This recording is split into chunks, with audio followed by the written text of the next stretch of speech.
Labrīt, good morning, kā mēs dzirdam? Labrīt, dzirdam Labrīt, labi. labi dzird. Ļoti labi. So we're going to continue the voice generation and voice apparatus. So just to remind you the previous lesson.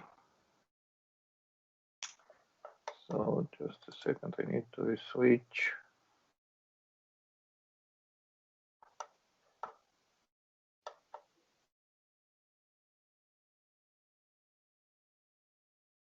Okay, now it is good.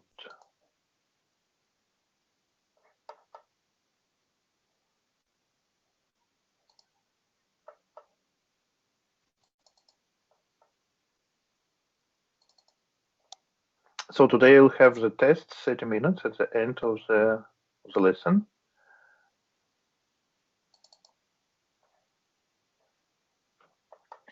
So we have finished with the standing wave.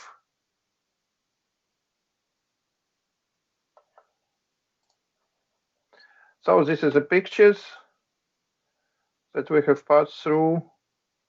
Maybe you have some questions about this. Visi atceramies, nav jautājumu. So the most important is the resonator for us. And so changing the volume of the resonator, we are able to select the wave lenses, means the sound. So this is example. For instance, the microphone is here. We don't hear anything. If the microphone is here, we hear the sound, the maximum amplitude is here. If, for instance, we change the wavelength, we don't hear here, we don't hear here, but we hear here, for instance, yeah. And we hear here too for the yellow wave. So, and we have spoken that the human has the resonators here, the tracheid resonator, the mouth resonator, and the noise resonator volume. The questions, please. No questions? Vai viss ir skaidrs? Atceramies, jā? Atceramies, jā, viss skaidrs. Labi. So now we go to the design of the voice separatum.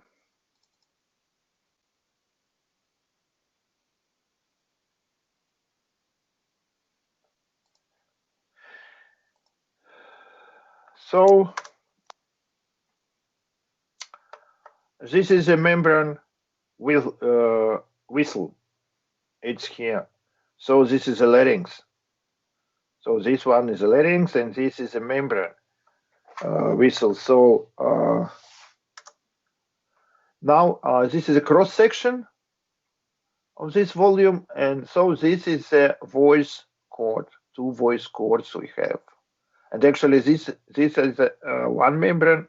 This one is a membrane, you see, and this is a hole, the pin that may be adjusted by the muscles that we have here and here. So this is the voice cord, the main instrument, the main membrane to generate the sound. So this is the scheme of the membrane whistles, just to remind you. And so now have a look again to the formula that we already know. This is a mass that has oscillations on the spring, and the resonance frequency of this oscillation depend on the coefficient that characterizes the spring, how strong is it, and this is a mass. So more K, higher resonance frequency. Higher mass, lower resonance frequency. So please keep this in your mind, because in the next slide we go to analyze it. So have a look. There are a lot of muscles that are able to adjust the voice cords. So we can get them together, we can get we can split them, we can rotate them. Moreover, there are some muscles that are able to move up and down, and we'll speak a little bit later about this. So this is an example that we can relax the cords to get them together and to start to speak. And so on, this is where the chords are relaxing just for breathing. This is the chords are ready for phonation, for speaking. So they are together, but they are already under the pressure of the muscles. And now we are speaking, and we are speaking very loudly. You see, they are very, very loaded with the muscles, the voice cords. So now let's come back to this cross section, and the muscle structure here is like a sponge. So what is the reason of this? So now we go to have a look at this area.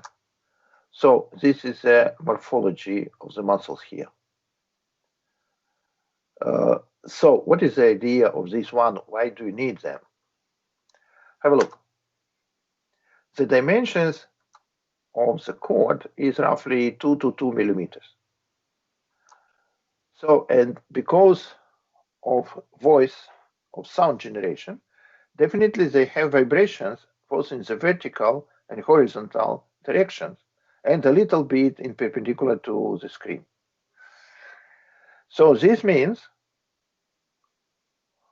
so mainly the vertical and horizontal are equal, the vibration in perpendicular to the screen are not so strong, but because of these vibrations, so this is a membrane, the cords, because of the vibrations, they are moved, you see, up and down, because of the vibrations. So, and the amplitude of this vibration is approximately 1 millimeter. So here we have approximately 1 millimeter. So have a look.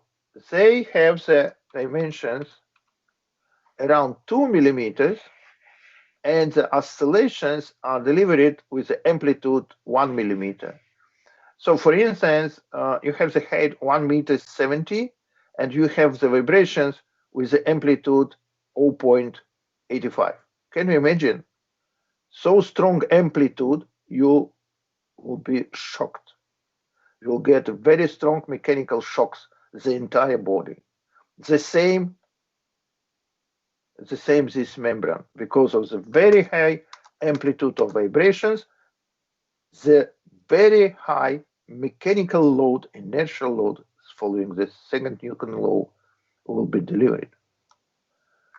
So down, up, the very high accelerations are delivered.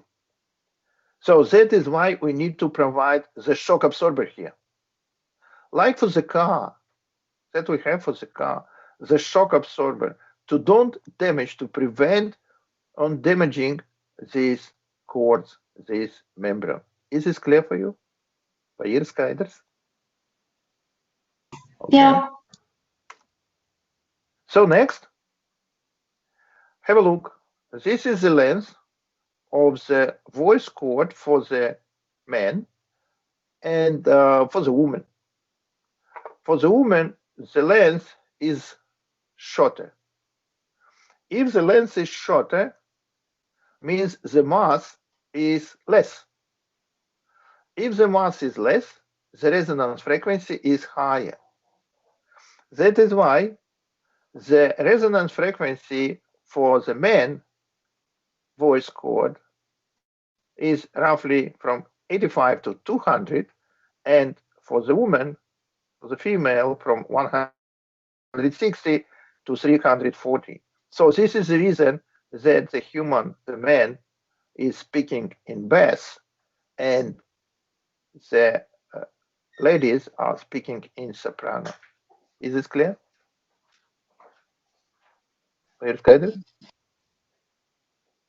Oh. Yeah. Okay, now have a look at the density. At the density of of the voice chord. For instance, 105 and 11. Have a look.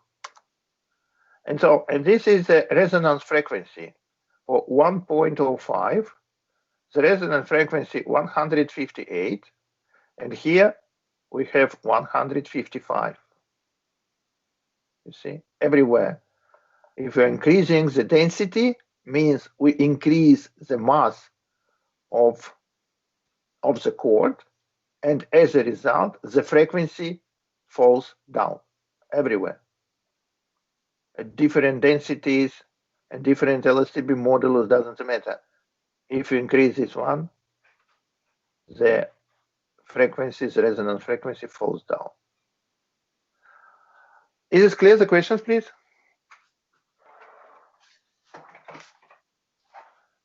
Oh. Yes, kind of. Could you please to tell me, for instance, some person became cold, he has an angin, and how can you explain that the voice is changed? That what direction that the voice is changed? To highest frequencies or to lower frequencies? To lower frequencies, because the mass has gotten bigger. The mass is higher, indeed. Yeah, the mass is higher. So we push air through trachea, and because of this, the membrane has vibrations. We know this, but we deliver the pressure definitely, and we can adjust this gap. And because of this, we change the pressure here too. So have a look. The pressure behind chord it depends on this gap dimension. Moreover, it depends in the 4 power. We know this from the Poiseuille formula when we had considered the flows, the liquids, but for the air it is the same. So this means just changing a little bit this gap, we change the pressure tremendously, the difference of the pressures here and here. If we change the difference of the pressures, we change the flow, the velocity, I'm sorry. We change the velocity of air. And so this is the example how the difference of the pressures depends on the square of the gap. So you see tremendously is changing. So the velocity is very easily can be adjusted just to change this gap. Finally, we can achieve the very high velocity of air behind the chords, and we can deliver the turbulence mode of air that passes through this gap. The velocity of air can achieve roughly 200 kilometers per hour. Tremendous velocity. So if we have the turbulence mode, definitely we have the noise. And very often when we have angin, this gap became narrow. The velocity behind the gap is very high, and we hear that the voice of the speaking guy has the noise like like this one. So the next one, because of these turbulences, we can adjust the turbulences using these muscles. These muscles, you see, this is also like the membrane. And these membranes, the muscles, are named the false voice cords. This is the real, and these are the false. We can't speak and we can't generate the sound, but we are able to generate turbulences. In this case, we are switching off the real voice cords, and we work with false chords. And we are speaking like this one. I accept that money. Do you hear me? Do you hear me? Yeah. So this is the mode to speak without the real voice chords. Resonators. We know already that we have three cavities of resonators, this one, and this one. And now we go to consider how do they work. So this is a formula for, so this is a simplification of the resonator. This is the volume of the resonator cavity. This is a pipe that connects the resonator cavity with the outside atmosphere, for instance. The pipe has the length L and the cross section S. So this is the resonance formula for this resonator. That actually is a filter. We have spoken about this already. The resonator is a filter, and it filters the frequencies independent on the velocity of sound, the volume of the cavity, the cross section of the pipe, and the length of the pipe. So that is why we are able to select the frequency because of the muscle controls of S, omega, and L. Now let's go to have a look how are we doing this one.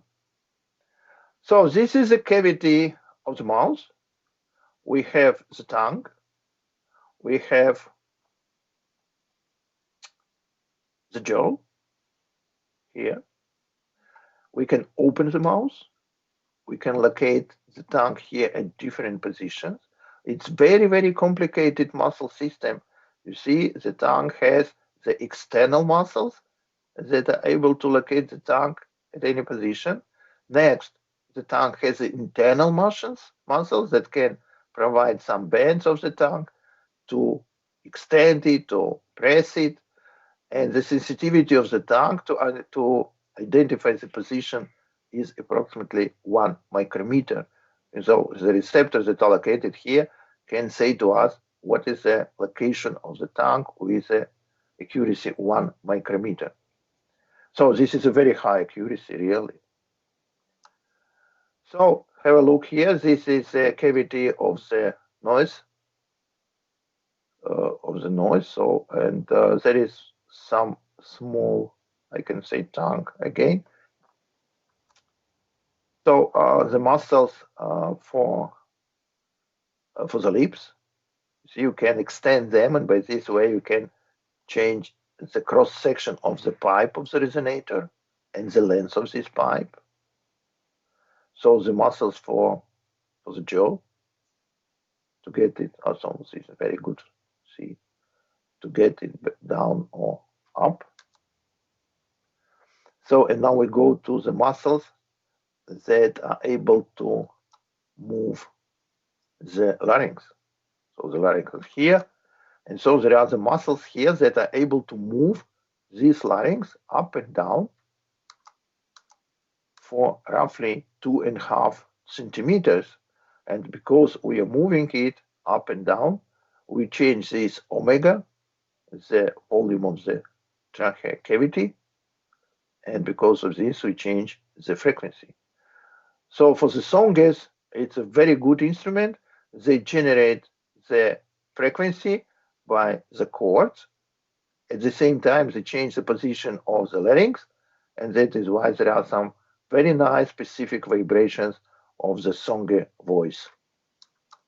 So this is the example how the frequency of the voice depends on the moving of the larynx. For 2.5 millimeters of moving, we can change the frequency from 100 approximately to 300 hertz, so 3 times.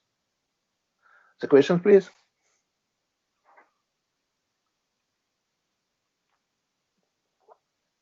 Ir skaidrs viss? Jā, ir skaidrs. Nav ātri, normāli? Ir normāli. So have a look. There is one more cavity of resonator. We've spoken about this cavity, but there is one small, you see, and we can adjust it because of these false voice chords. We can press the chords down or lift up, and because of this cavity may be changed too. So now external conditions that can influence our voice. So the voice comes from this hole to the atmosphere. So the pressure here is definitely higher than the pressure of atmosphere. In either case, the voice can't go through to the atmosphere. And that is why I can provide such a diagram that pressure here is higher than the atmospheric pressure. So in the mouth, it is higher than somewhere in the atmosphere. But definitely, the pressure doesn't fall tremendously down at the edge, at the lips. There is some layer that the pressure changes from the highest to the atmospheric one. So the velocity of sound depends on the pressure, the density, and this is the heat capacity. Now have a look. If the pressure, the atmospheric pressure, for instance, is changed, the velocity is changed. Not so strongly, because this is a square root, but it's changed. So that is why it is changed, means the frequency that comes out is changed too. For instance, if the pressure is higher, velocity is higher, the frequency is higher.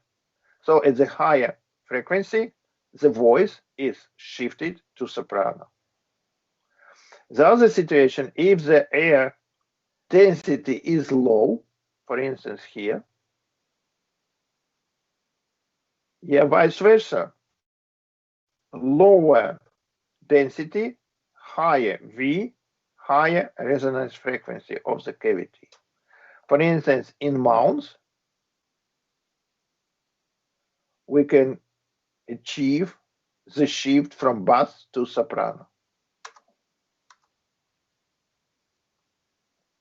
Moreover, the intensity depends on the velocity.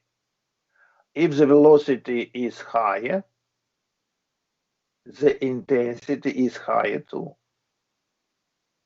If the density of air is higher, the velocity is lower, the intensity is lower. So this is why, again, in the mounts, but they are connected, you see, more or less. But if we assume that that this connection isn't so strong, really it isn't so strong because this is a square root, so we can say that the intensity is lower.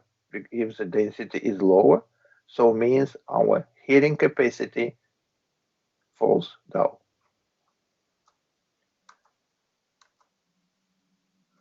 So moreover, if you compare, for instance, the intensity in this cavity, in the mouth cavity, with the intensity at the atmosphere, we can say that the density of air here is higher, and the density of air, the density of air here is higher, and here is lower. If the density is higher, the intensity is higher. So it means within the mouth cavity, the intensity of sound is higher than outside. That is why when we are speaking, we are hearing the intensity of sound within our mouth cavity. And it seems to us that we are speaking loudly, but the audience that is speaking, that is hearing to us, doesn't hear us. So this is the reason when the lecturer comes to the auditorium in the front of the student, he must speak louder than in the ordinary conditions. Is this clear? Yeah. Yeah. So the next point, if the teacher speaks loudly or louder for a long of years, definitely the professional diseases will appear of the voice apparatus. So that is why the professionals know this very well, and they're recommended by the doctors for some prophylaxis, for some specific trainings, and particularly, for instance, the teachers don't know this very well, but the artists, the theater artists that know that very well, and they have the special training, and each theater has the special doctor specialized in larynx diseases. So have a look next. So this is the air volume that oscillates in mouth. So, and this is a resonator cavity. And this is a part of the mass, of the air mass, that oscillates together with this volume of air. So at the area of decreasing pressure. So this means that we have two masses, this one and this one. They oscillate together. And so as a result, you see the cavity of the resonator is a little bit extended. So instead of this one cavity, we have the extended cavity. And definitely this extension depends on how fast the pressure falls down. It falls down very, very sharply. The cavity is very close to the mouth cavity. If doesn't fall sharply, the cavity extends. Is this clear? Lūdzu, jautājumi? Skaidrs. Can you tell me, is the resonator extended or not if the atmospheric pressure increases? The atmospheric pressure increases. What about this effective resonator cavity? Is it increases too or decreases? Increases. Why? Because the pressure is more similar to the one in mouth. Exactly. So for this case, to decrease the pressure to the atmospheric, is the atmospheric isn't here, but it's here. You see, we need longer way. Is this clear? Question, please. Nav jautājumu. So next, we're coming to the technique how to detect the voice apparatus motions. We'll consider the movie, accelerated movie. We consider computing tomography, and we consider nuclear magnetic resonance. So moving. The idea is very simple: to have small mirror located somewhere here, and so from this mirror, the image of the vocal cords will come to the camera, and we can make a movie. But we need to get light to illuminate the vocal cords, the larynx. So that is why we have the light, and this is a mirror again. The light reflects by this way and goes here. So the high-speed camera must be in use. It isn't the problem. We have the cameras with, for instance, 20 pictures per second, 20,000 pictures per second, and that is why very tiny motions of the cords we can observe. So computing tomography, you know about this already. The students that didn't have physical imaging, so just very briefly to you. So this is the object, this is the X-ray beam. We have the projection of this object on the screen. We provide the second projection from this side, for instance. So we have two projections. Now, from these two projections, we go to rebuild the image, so-called back projection. So we have the image. The image isn't right because reconstructed image, because we had the circle and now we have rectangular. Not so good. This means that we need to increase the number of the projections. So we have more projections, and now we have the reconstructed image that is closer to the circle. So this is the idea of the computing tomography, to rotate X-ray beam around the patient and to make pictures, non-stop pictures during rotation. Okay, what can be reached? So this is a machine. You have looked at this machine at our lab. So these are the pictures of, this is a picture of the voice cords. So the voice cords. So this is a spine cord. So this is a spine cord. It's the bones. So yeah, we can see them, and so from, if you make the pictures very, very fast, we can see, hopefully we can see the motions of these cords. So the next, nuclear magnetic resonance, the idea is very simple. We have hydrogen within our body, with our organism. The hydrogen has the magnetic moment, we are saying spins. So if we apply the external magnetic field, definitely these magnetic moments are directed in one direction.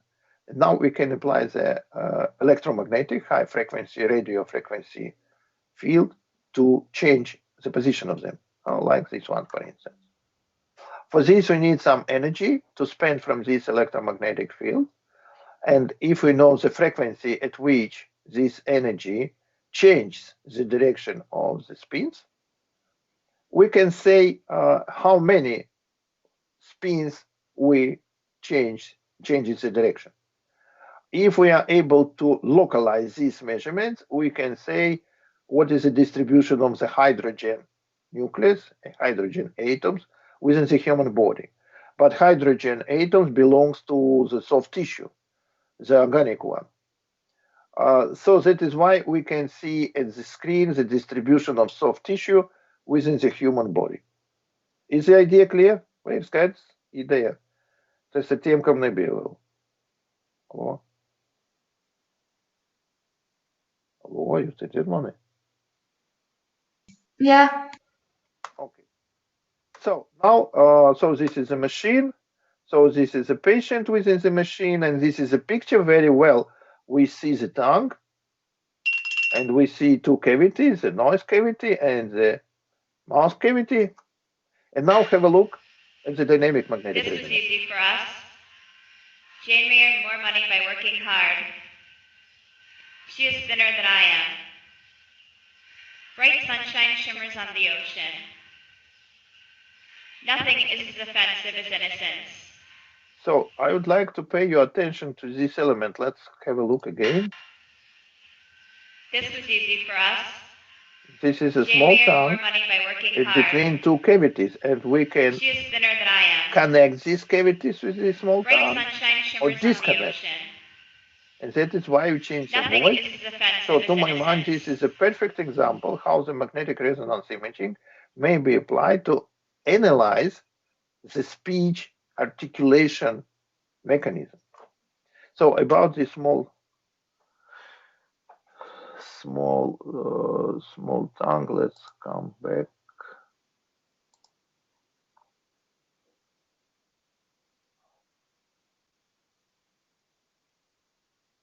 Okay. No. Where is it? Actually, it is here.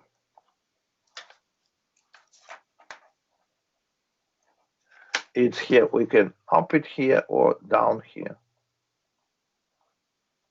Oh, here it is very well. We can see. You see, so that is why if you press it to this wall, the cavities are disconnected. If there is a channel, the cavities are connected, so we can switch in between these cavities. And for instance, the example, now I am speaking N, and now I'm speaking N. There is a difference, yeah. At the second N, this cavity was switched off. And the sound is changed again. N, N. Do you hear difference? Oh. Yeah. Okay. So again here, yeah.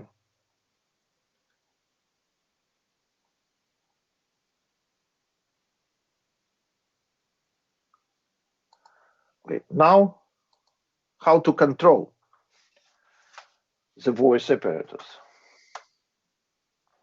Definitely, we have spoken about the muscles. We need the muscles, the driving force. The muscles provides voice. The voice must be detected. For this, we need air. The next is the scalp.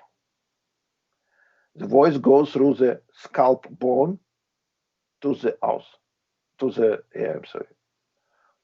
So this means that we have two detectors, this one and this one. Next, the signal from them, signals are accumulated by the brains that are located in the head. So the muscles deliver the signal of the muscles locations. Do you remember about the tongue? I said to you that the accuracy to identify location of the tongue is roughly 1 micrometer. So the receptors give the signal to the brain to inform about the locations. So we need to know the locations of the muscle. Moreover, for the tongue, we need to know the velocity, it is very important, and we need to know the accelerator. Actually, the receptors of the tongue has such a capacity to inform the brains.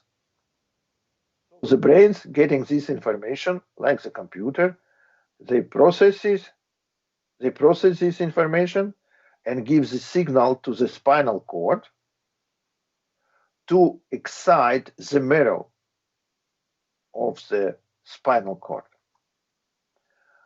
This gives the signal to the specific cells to produce the specific molecules that excite the muscles.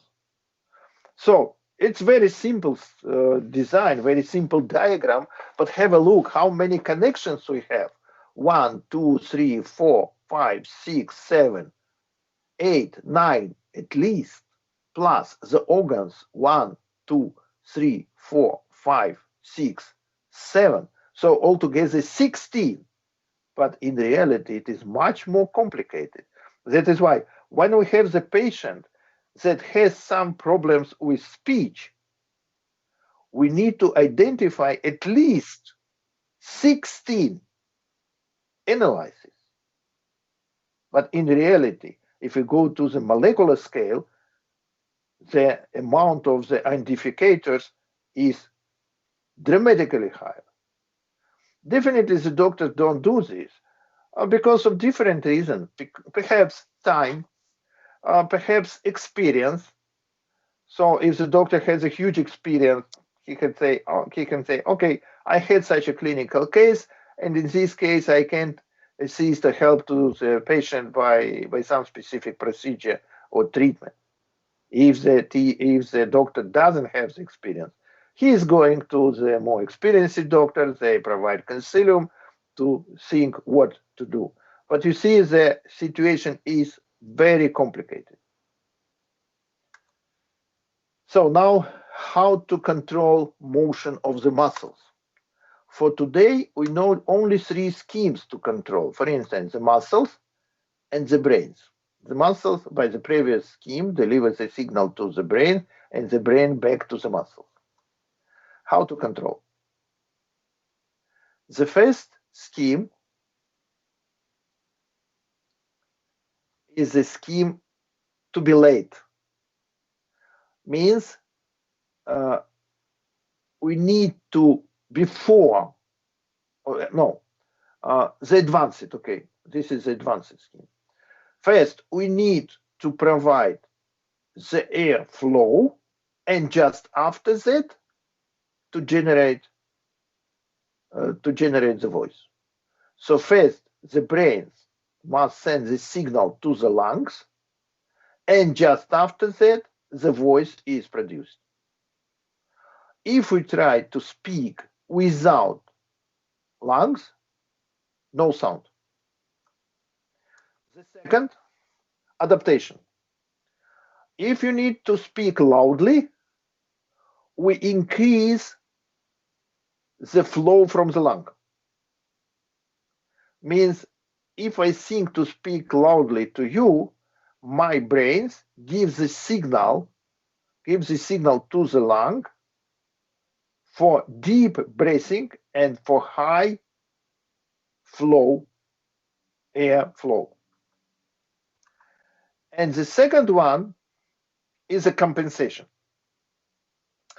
For instance, there is a defect of the speech apparatus. For instance, the tongue is limited to its motions. In this case, we can compensate with the jaw. So try to do this experiment. Try to press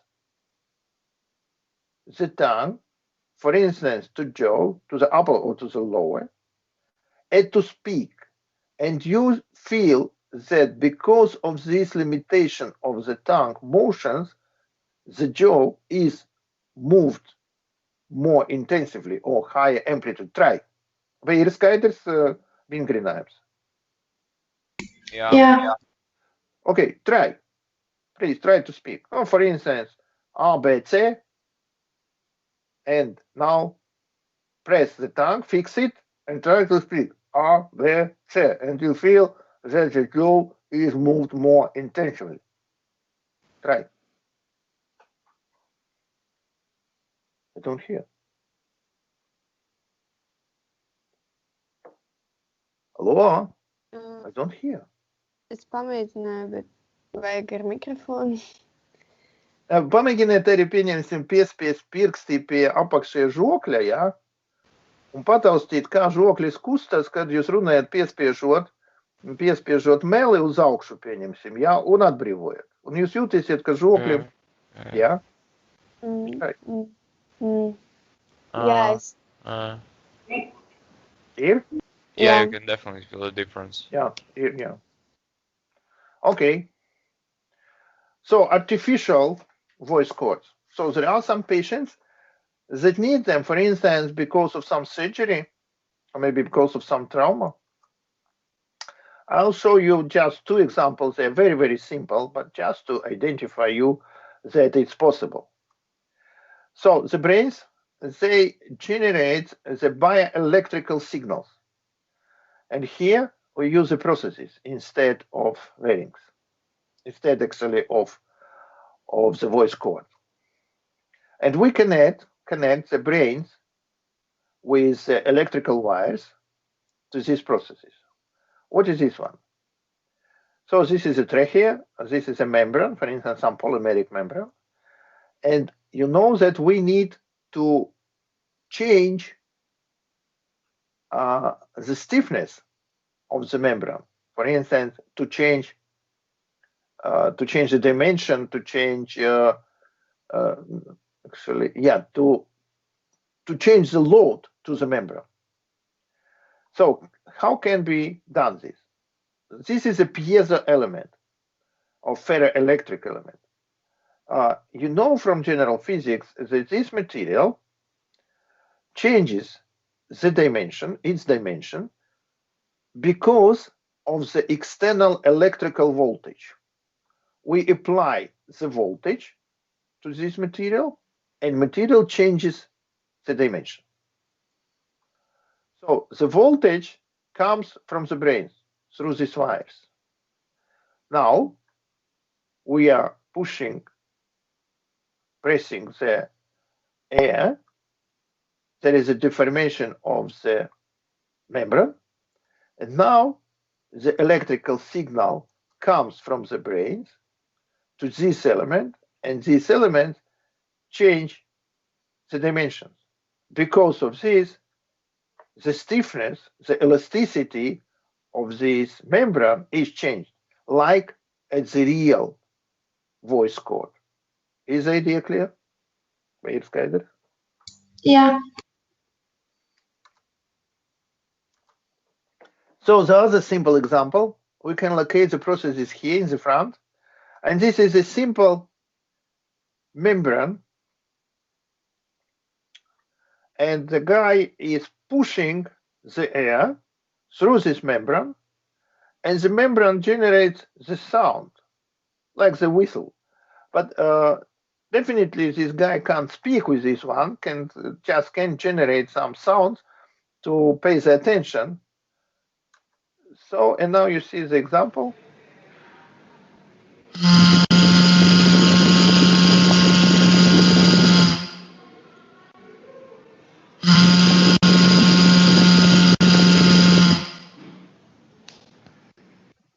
Okay. Did you hear the sound? Yeah, dzirdējām. Okay.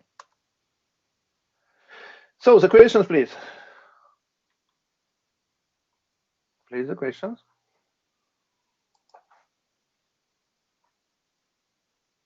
Jautājumi, lūdzu. Nav jautājumu. So I suggest you to work without the break. Without the break, some 10 minutes, and after that, you have 5 minutes break before the test. Is it okay? Yeah. Yeah. Okay. Obvious. So now we'll go to speak about the hearing apparatus. How does it work?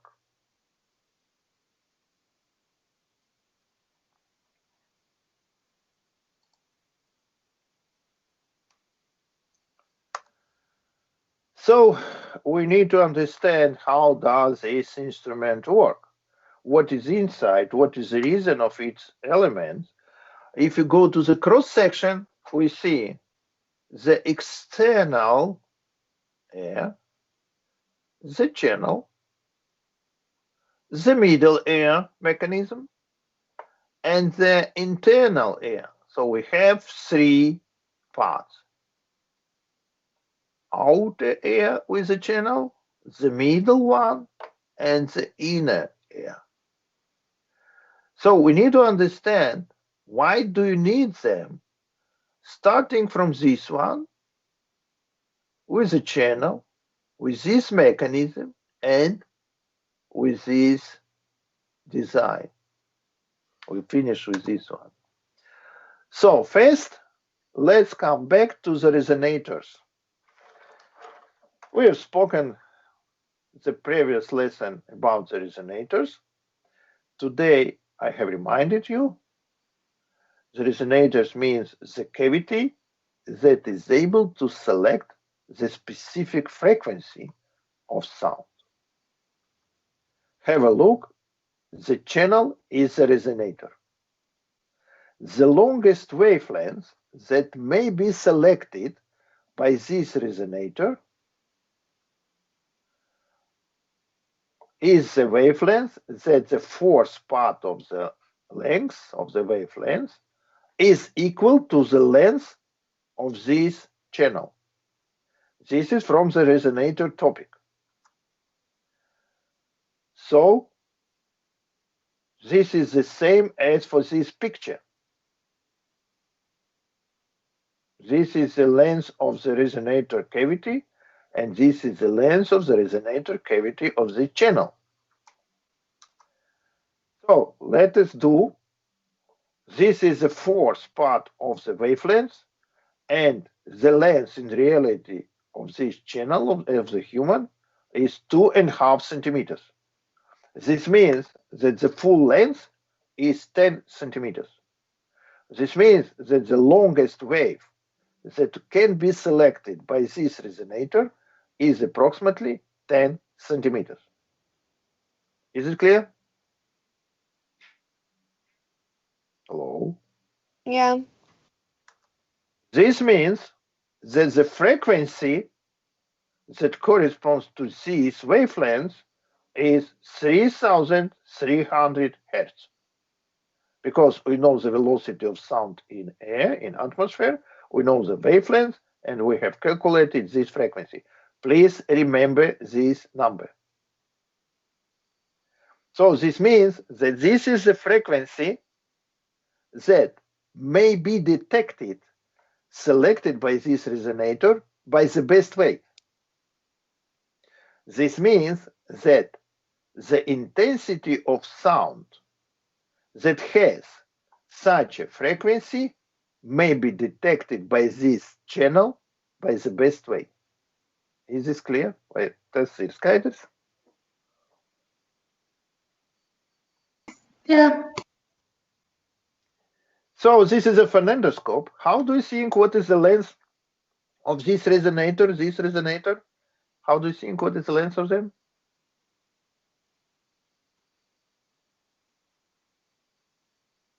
How do you think? No ideas? Is this a resonator? Is this a resonator? Hello? Yes. Yes, so you're the medical engineers. You have to design the phonendoscope. You know that this is a resonator. What is the length of this resonator that you go to select? To hear the frequency by the best way. Which one?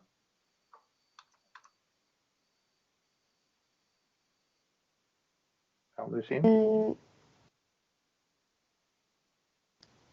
More than 2.5. 2.5 centimeters, that is true. So this is the reason to have the acoustical resonator of the phonendoscope 2.5 centimeters, because the human hears this frequency by the best way. Okay, now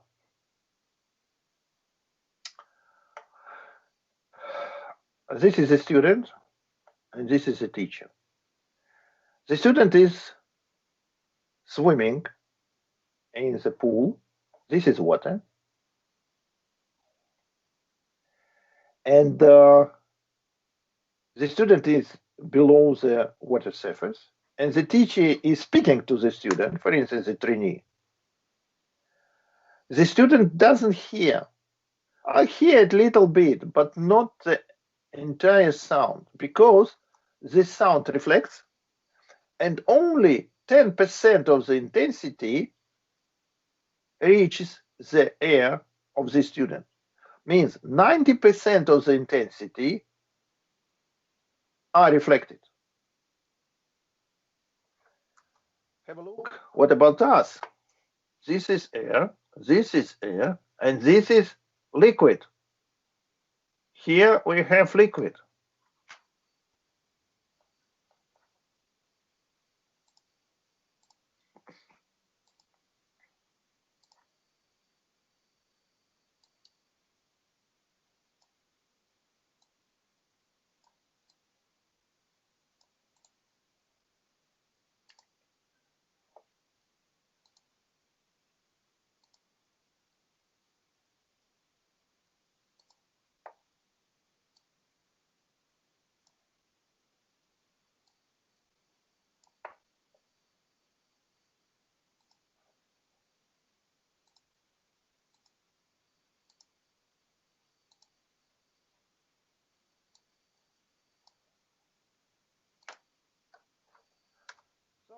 Is liquid.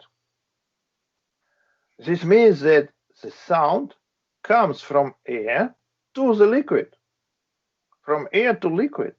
The same situation that we have at the previous picture. The same.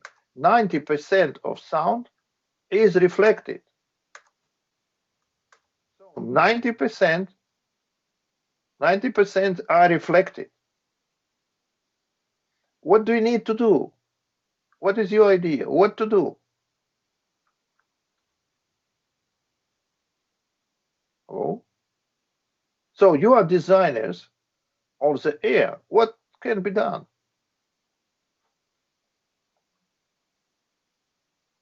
So your idea. Sorry, could you repeat the question? The question is, so you see the sound comes from air to liquid. Because here, this is the boundary in between air and liquid of human. That is why the sound that comes here reflects back 90%. But we need to get it in. You see, the sound signal decreases for 90%. What can be done to improve the situation? Amplify the sound. Indeed, to amplify. So this means that in the front or before this liquid, we need to amplify the signal. So this one, the middle air, is the amplifier. This is the amplifier. And now we go to see how does this amplifier work. Actually, the pressure that comes here is connected with the intensity of sound by this way. So that is why if you decrease, if the intensity decreases here, this boundary, for 90%, we need to increase P, the pressure.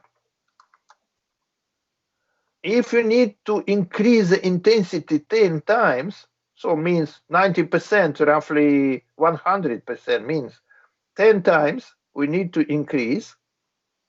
100 to 10 is 10 times. So in this case, the intensity, the pressure must be increased to 3.16 approximately. So square root from 10. Is the idea clear? Yep. Okay. This is the middle air. Have a look. We have the membrane here. We have the bone here. Means this is a lever. We have the second bone here. This is a lever too. And we have so-called oval window, oval membrane here. So we have the force here. And because of this lever mechanism, this force is transmitted to this membrane. If you know, actually we know the equilibrium equation for this lever mechanism, F1 with L1 must be equal to F2 to with L2. We can calculate what is the ratio between these forces. However, the force may be recalculated if you know the pressure and the square of this membrane. And this membrane, because the force is P with S. So I replace F with PS, and I have the ratio in between P, P2 to P1, P2 to P1. So I can measure these dimensions. I can measure them. S1, this one, is 64 square millimeters, and this one is 3 square millimeters. I know the ratio in between the length of the levers, 1.3. So the ratio in between the pressures, so this pressure to this pressure, is 26. But we needed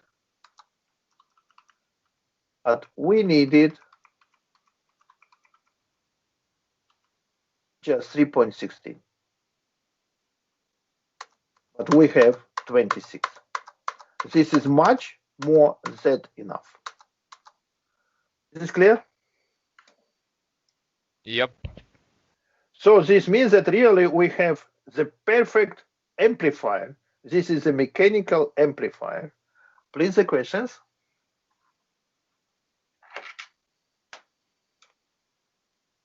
No questions? Good. Now relax. 5 minutes.